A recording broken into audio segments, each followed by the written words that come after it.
आयत नंबर 29 सूरह अंकबूत में। और हमने इंसान को उसके वालिदैन से नेक सलूक का हुक्म फरमाया, और अगर वो तुझ पर कोशिश करें कि तू मेरे साथ उस चीज को शरीक ठहराए जिसका तुझे कुछ भी इल्म नहीं हो, तो उसकी अतायत मत कर। मेरी ही तरफ तुम सबको पलटना है, सो मैं तुम्हें इन कामों से आगाह कर दूंगा जो तुम दुनिया में किया करते थे। मतलब ये हुआ कि हमने, अल्लाह ताला फरमाते हैं कि हमने अपने तमाम लोगों को कहा, इंसान को ये वसीयत किया कि अपने बाप के साथ अच्छा सलूक करे, अपने वालिदैन के साथ यानी माँ बाप के साथ अच्छा सलूक करे। लेकिन अगर वो आपको शिर्क करने के लिए कहते हो, शरीक ठहराने के लिए कहते हो, बुत पूजने के लिए कहते हो, गलत काम करने के लिए कहते हो, तो उसकी बात मत मान। माफ कीजिएगा, अगर कोई वालिद और वालिदैन हमको सुन रहे हैं तो बुरा मत मानिएगा। हम वालिद और वालिदैन के कोई मुखालफत नहीं कर रहे हैं, हम सिर्फ आपकी बात आप तक पहुंचा रहे हैं कि अल्लाह के रसूल ने और अल्लाह ने ये फरमाया। अल्लाह ने साफ कह दिया कि वालिदैन की आप एहतराम जरूर करें, आप उसको जो है उफ तक नहीं करें, सब कुछ करें, लेकिन उसकी गलत बात को नहीं माने, है ना भाई। बहुत से मिसाल आपको मिल जाएंगे। अब कहिएगा कि भाई कौन वालिद ऐसा है जो बुत पूजता है। बुत पूजने का मतलब ये नहीं कि मूर्ति पूजा करता हो, भसाम में गया हो भसाने के लिए, नहीं। मूर्ति पूजा का मतलब ये हुआ कि वो दौलत को पूजता हो, वो ख्वाहिश को पूजता हो, वो नफ्स को पूजता हो, वो मफाद को पूजता हो। ये सब बुत है ना भाई, 360 बुत। हाँ, ऐसा मत समझिएगा कि ऐसे बच जाइएगा, बच के निकल जाइएगा। बड़े शान, हाँ बड़े शान से कहते हैं कि भाई हम थोड़ी बुत पूजते हैं, हम थोड़ी शरीक करते हैं। अरे आप कैसा कैसा शरीक कर रहे हैं, उससे बड़ा कर रहे हैं आप। वो जो भाषण करने वाले लोग हैं ना, उससे भी बड़ा बात आप कर रहे हैं। वो तो कम से कम आराधना भक्ति से जो है मूर्ति को बना के वो कर देता है, वो सारा उसका ऊपर है, सारा ध्यान उसका ऊपर है, उसकी श्रद्धा आपसे अच्छी है। लेकिन आप दौलत को पूज रहे हैं, पैसे को पूज रहे हैं, नफ्स को पूज रहे हैं, ख्वाहिश को पूज रहे हैं, हर चीज के गुलाम हैं आप। तो आपसे बड़ा तो कोई बुत परस्त है ही नहीं, और आपसे बड़ा मुशरिक कोई है ही नहीं, और आप हमको वही चीज करने के लिए कह रहे हैं। वो काम हम कैसे करेंगे, वो काम हम कैसे करेंगे? नहीं करेंगे। शायद अगर हम नहीं समझ पाते तो कर लेते, लेकिन जब हम समझ गए हैं कि शिर्क है क्या, तो भाई बारीक बारीक चीजों में भी तो हम बचेंगे ना। बारीक चीजों में भी आपको लगेगा हम तो अच्छा कर रहे हैं, लेकिन वो मेरा साथ क्यों नहीं देता। माफ कीजिएगा, आपके नजर में अच्छा हो सकता है, मेरे नजर में तो शिर्क खफी है। मेरे नजर में बहुत सी ऐसी चीजें हैं जो शिर्क खफी है, हमको तो उससे बचना पड़ेगा। यहाँ पर आके हमको क्या कहना पड़ेगा, क्या कहना पड़ेगा? कुल या अय्युहल काफिरून का आखिरी आयत क्या है? लकुम दीनकुम वलिय दीन। आपका दिन आपके साथ, मेरा दिन मेरे साथ, है ना भाई। तो ये मत समझिए कि वालिदैन का सिर्फ ये हक है कि सिर्फ बच्चों को कहें कि भाई मेरा हुक्म मानो। ये भी हक है कि आप उसको गलत काम करने का ऑर्डर नहीं दें। सूरह लुकमान की आयत नंबर 31 को देख लिया जाए, तर्जुमा देखिए क्या, और अगर वो तुझ पर दबाव डाले कि तुम किसी ऐसी चीज को मेरा शरीक ठहराए जिसका तुझे कोई इल्म नहीं है, तो फिर उनकी अतायत ना कर। अल्लाह ताला साफ साफ कह रहे हैं, उनकी अतायत ना कर, और दुनिया में उनके साथ नेक सलूक कर, और उस शख्स के रास्ते की पैरवी कर जो हर मामला में मेरी तरफ रुजू करे। फिर तुम सबकी बाज़गश्त मेरी ही तरफ है, तो उस वक्त मैं तुम्हें बताऊंगा कि जो कुछ तुम किया करते थे। इस आयत से भी साबित है कि अल्लाह ताला क्या फरमा रहे हैं। अब आगे देख लीजिए, ये आयत कब नाजिल हुई ये भी समझ लीजिएगा मोहतरम जरा। अबू बकर बिन इब्न शेबा और जुबैर बिन हरब ने कहा कि हमें हसन बिन मूसा ने हदीस बयान किया। कहा हमें जुबैर ने समाक बिन हरब से यह हदीस बयान की, और मुझे मसब बिन साद ने अपने वालिद से हदीस बयान की कि कुरान मजीद में उनके हवाले से कई आयतें नाजिल हुई।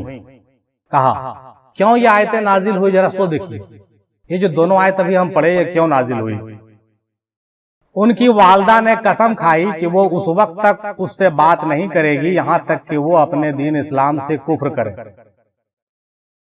यानी उनकी अम्मा ने कसम खाई कि तुम मुसलमानियत छोड़ करके फिर से काफिर हो जाओगे तभी हम बात करेंगे, वरना बात।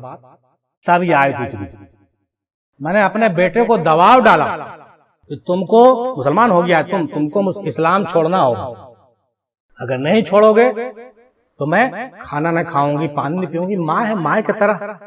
ऐसा मतलब वो ब्लैकमेल करना। अब देखिए, कसम खाई कि वो उस वक्त तक उनसे बात नहीं करेगी जब तक वो काफिर ना हो जाए, और ना ही कुछ खाएंगी और ना कुछ पिएंगी। उनका ख्याल ये था कि अल्लाह ताला ने तुम्हें हुक्म दिया है कि अपने वालिदैन की बात मानो। रुकिए रुकिए रुकिए रुकिए, वो उनकी अम्मा कह रही थी, उनकी अम्मा क्या कह रहे थे, कह रहे तुम मुसलमान हो गए हो, तुमरे कुरान शरीफ में तो ये बतिया आया है कि वालिद का बात मानना है, तुमको तो मेरा बात मानना ही पड़ेगा, इसलिए हम हुक्म देते हैं कि तुम मुसलमान नहीं रहो, तुम काफिर हो जाओ। देखिए कैसे कैसे लोग थे उस जमाने में भी। तुम्हारे कुरान शरीफ में तो अल्लाह ताला बोले हैं कि अम्मा अब्बा का बात माना करो, देखो इसलिए मेरा हुक्म है कि तुम इस्लाम छोड़ दो, और नहीं तो हम खाना नहीं खाएंगे, पानी भी नहीं पीएंगे, और मैं तुम्हारी माँ हूं, लिहाजा मेरी बात मानो, मैं तुम्हें उस दीन को छोड़ देने का हुक्म देती हूँ। कहा वो 3 दिन इसी हालत में रही, भूखी प्यासी। सोचिए उनकी अम्मा 3 दिन भूखी रही, खाना भी नहीं खाई, यही रट लगाई हुई थी, यहाँ तक के कमजोरी से बेहोश हो गई। अल्लाह अकबर। तो उनका एक बेटा जो हमारा कहलाता था खड़ा हुआ और उठी और पानी पिलाया। होश में आकर उन्होंने साद रजी अल्लाह ताला अन्हो को बद्दुआएं देनी शुरू कर दी। अल्लाह अकबर। उस जमाने में पानी उन्हीं पी लिया, 3 दिन के बाद जब खाना खा लिया तो उनकी अम्मा बद्दुआ देना शुरू कर दिया। मतलब जितना हो सका गलत अल्फाज के साथ उस आदमी को बद्दुआ देना शुरू कर दिया। गौर कीजिएगा सामाइन, किस आदमी जो इस्लाम पर था, जिसको ये ब्लैकमेल करके कह रही थी कि तुम इस्लाम छोड़ दो, तुम सच्चाई का रास्ता छोड़ दो, तुम रसूल पाक का रास्ता छोड़ दो, नहीं तो हम तुम्हारी अम्मा है जान दे देंगे, हम तुम्हारी अम्मा है जी, पैदा नहीं किए तुमको, बाप रे बाप ऐसे दूध बकस देंगे, हम जो कहते हैं करना पड़ेगा। तो अल्लाह ताला ने कुरान में यह आयत नाजिल कर दी, यही जो ऊपर पढ़े हैं अभी कि सुनो सुनो, सब बात उसका मानना, बढ़िया से खिलाना पिलाना, उससे अच्छा से बात, मगर उसका ही बात नहीं मानना, यानी गलत बात नहीं मानना। अब देखिए यही आयत हुआ, हमने इंसान को उसके वालिदैन के साथ हुस्न सलूक का हुक्म दिया, और अगर वो दोनों ये कोशिश करें कि तुम मेरे साथ शरीक ठहराओ जिस बात को तुम दुरुस्त ही नहीं जानते हो, तो उनकी अतायत नहीं करना, उनकी बात नहीं मानना, और दुनिया में उनके साथ अच्छे तरीके से रहो, जहां तक मुमकिन हो उसके साथ अच्छे तरीके से रहो, लेकिन उनकी बात को नहीं मानना। क्लियर हो गया। आखिर में मेरे ताल्लुक से 4 आयतें नाजिल हुई हैं, फिर उन्होंने एक वाकया वो किस्सा बयान किया। उम्मे साद ने कहा कि क्या अल्लाह ने एहसान का हुक्म नहीं दिया है? कसम अल्लाह की, ना मैं खाना खाऊंगी ना कुछ पीऊंगी, यहाँ तक कि मैं मर जाऊं या फिर तुम अपने ईमान से फिर जाओ। साद कहते हैं जब लोग उसे खिलाने का इरादा करते तो लकड़ी डालकर उसका मुंह खोलते। मैंने इतना जिद पर आ गई थी अम्मा कि मुंह न खोलती थी, जब तक तुम जो है इस्लाम नहीं छोड़ेगा तब तक हम मर जाएंगे।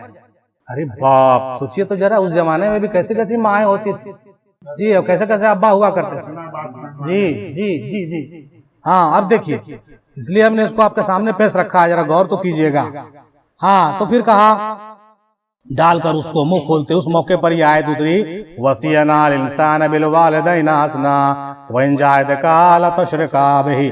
हमने इंसान को अपने वालिदैन के साथ एहसान और हुस्न सलूक का हुक्म दिया, लेकिन अगर वो चाहें कि तुम मेरे साथ शरीक करो जिसका तुम्हें इल्म नहीं, तो तुम उनका कहना ना मानना। ये सूरह अनकबूत में भी ये बात ना आप देख सकते हैं। इमाम तरमजी कहते हैं कि ये हदीस सही है, ये मत कहिएगा कि झूठा हदीस है ना। हाँ ऐसा भी मत समझिएगा ये सब बनावटी बात है, नहीं, ये सच्चा हदीस। सैयदना मौला अली अबू तालिब अलैहिस्सलाम बयान करते हैं कि रसूल मक़बूल सल्लल्लाहु अलैहि वसल्लम फरमाते हैं अल्लाह ताला की नाफरमानी में किसी की अतायत करना जायज नहीं। मौला अली ने क्या कहा कि अल्लाह ताला के नाफरमानी में, यानी जिस बात से अल्लाह ताला की नाफरमानी हो उसमें किसी की बात मानना जायज नहीं है, चाहे वो आपके वालिदैन ही क्यों ना हो, कोई भी हो, वहां पर नॉट अलाउड। हजरत हसन बसरी रजी अल्लाह ताला अन्हु फरमाते हैं कि रसूल मक़बूल सल्लल्लाहु अलैहि वसल्लम ने इरशाद फरमाया कि खालिक की नाफरमानी में किसी मखलूक की अतायत नहीं, यानी जो कोई अल्लाह का फरमाबरदारी करेगा वो मखलूक से बेनियाज हो जाएगा।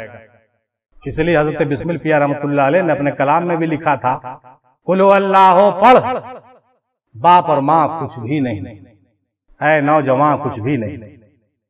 हजरत बिस्मिल इसी मकाम पर आकर के उन्होंने कहा कि ऐसा मत समझिए कि सिर्फ वालिदैन का मकाम ही सबसे आला मकाम, नहीं, उससे भी ऊपर मकाम है जो हक है। आप उसकी पैरवी करिए, आप उसको भी समझिए, आप उसको भी फॉलो कीजिए। कुरान हदीस से मैंने ये बातें आपके साथ रख दी हैं। ये भी बातें हसन बसरी रहमतुल्लाह अलैह की, और ये तमाम बातों का हवाला पहले भी हम दे चुके थे।